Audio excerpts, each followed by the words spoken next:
I came home almost 2 hours earlier than my wife expected, and the first thing I noticed was that the garage door was half open. At first, I thought she had forgotten to close it. Then I heard something from inside, a sudden metallic bang followed by a muffled voice. I stepped closer and saw my wife, Emily, standing beside an old truck that had been sitting untouched in our garage for years. Her face went completely pale when she saw me, but she wasn't alone. A man was hiding inside the truck's old cargo compartment, crouched in the darkness as if he was terrified of being discovered. I stared at them both, unable to understand what I was seeing.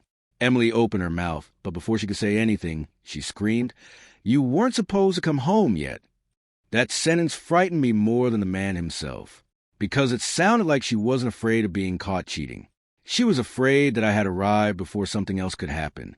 For several seconds, nobody moved. The man slowly climbed out of the truck, keeping his eyes on the floor. I recognized him immediately. His name was Daniel, someone I had met twice through Emily's workplace. He was supposed to be nothing more than a colleague, yet there he was inside our garage, hiding in an old truck with my wife. My mind immediately filled in the worst possible explanation. I felt betrayed, humiliated, and furious all at once. "How long?" I finally asked. Emily started crying. "It isn't what you think." I almost laughed because those were the exact words people used when everything was exactly what it looked like. Daniel stepped forward and said, "You need to listen before you do anything." I told him to stay silent. Then I asked Emily why they were hiding inside the truck, instead of simply meeting somewhere else. She looked toward the old vehicle, and that tiny glance told me something was wrong. There was something inside that truck she desperately didn't want me to see. I grabbed the truck's rear handle and pulled it open. Emily immediately rushed toward me. "Please don't," she shouted. Her reaction stopped me. If this had only been an affair, why was she more terrified of the truck than of losing our marriage? I looked inside. There were several old blankets, a toolbox, a dusty suitcase, and a small black box sitting underneath a torn piece of fabric. I picked up the box. Emily covered her face with both hands. Daniel whispered, "This is the part you were never supposed to know about." I opened it and found dozens of documents, photographs, and receipts. Some belonged to me, some belonged to Emily, but several were connected to my late father, a man who had died 6 years earlier. My anger suddenly became confusion. I looked at Emily and asked, "Why do you have my father's documents?" She didn't answer. Instead, she said something that made my stomach drop. "Because your father didn't die without leaving a secret." I had spent years believing my father's death was one of the saddest but simplest events of my life. He had suffered a sudden medical emergency, and according to everything I knew, there had been nothing suspicious about it. Yet the documents in that box suggested someone had been investigating his financial records long after his death. There were copies of bank statements, property papers, and handwritten notes. One photograph showed my father standing beside a warehouse I had never seen before. Another showed Daniel, standing outside the same building. I turned toward him. "What do you have to do with this?" Daniel hesitated. Emily answered for him. He was helping me find the truth. I felt my anger return.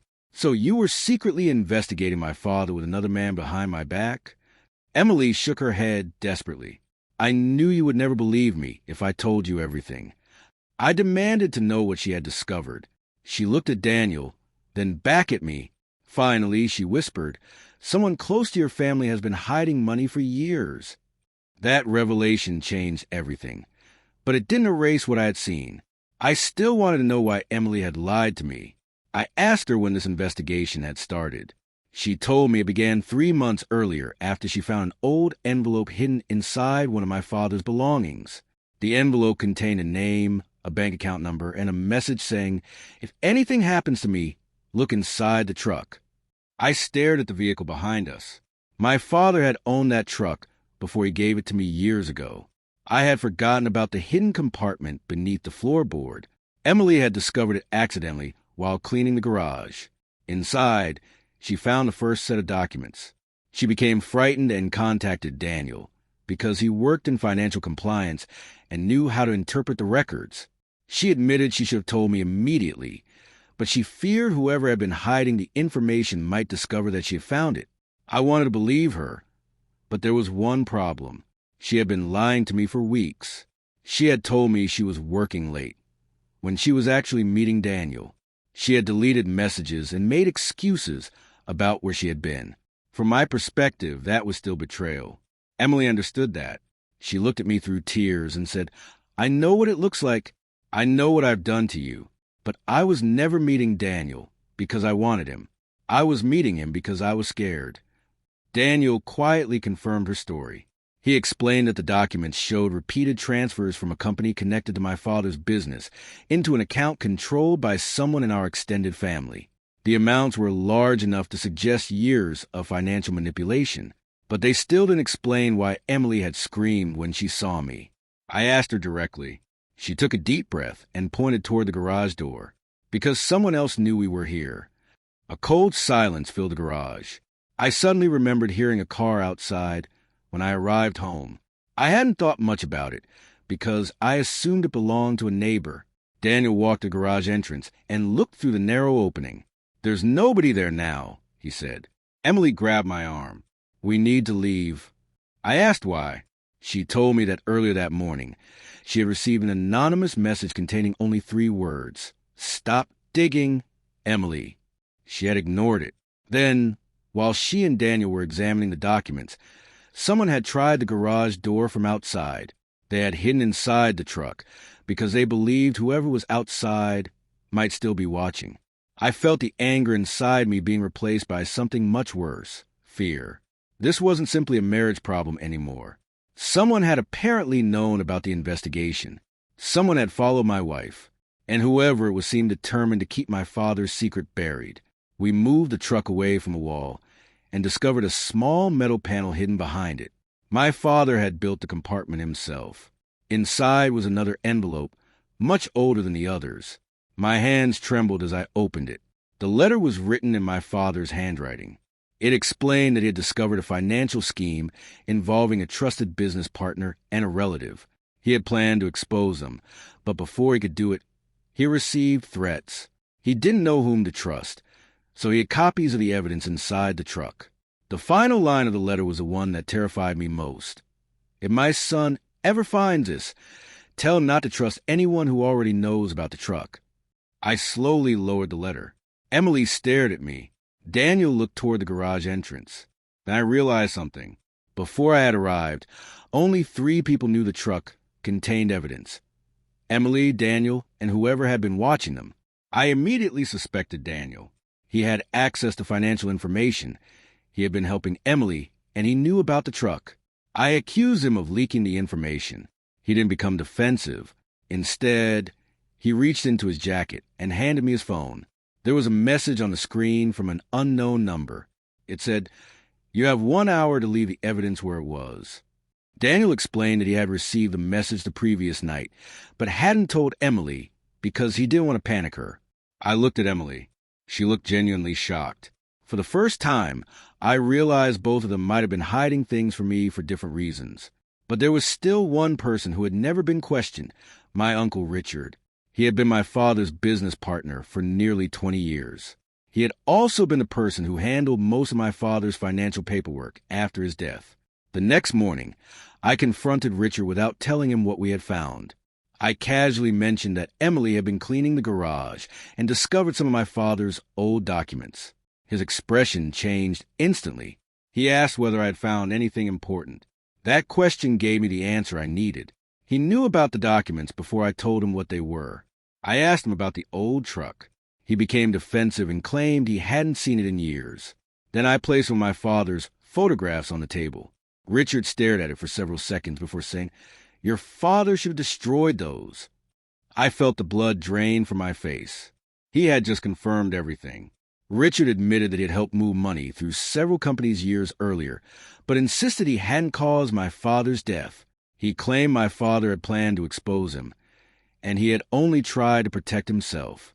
But then he revealed something even more disturbing. Richard said he wasn't the person who had been following Emily. He said someone else had access to the old financial network, someone who wanted the evidence destroyed permanently. He also admitted that my father's death had been investigated quietly by a private investigator, but the investigation had been abandoned after the investigator disappeared from the case. Richard refused to give me a name. Instead, he told me that the person behind everything had already contacted someone close to me. I immediately thought of Emily, but Richard shook his head. "Not your wife," he said. "Someone you trust more than her." Those words followed me all the way home. When I entered the garage, Emily was waiting beside the old truck. I told her everything Richard had said. She looked confused. Then her phone rang. The caller ID showed my younger brother's name. I answered the call myself. My brother sounded nervous. He asked whether I had found anything belonging to our father. I didn't answer. He became silent. Then he said, "Listen to me. Uncle Richard isn't telling you the whole truth."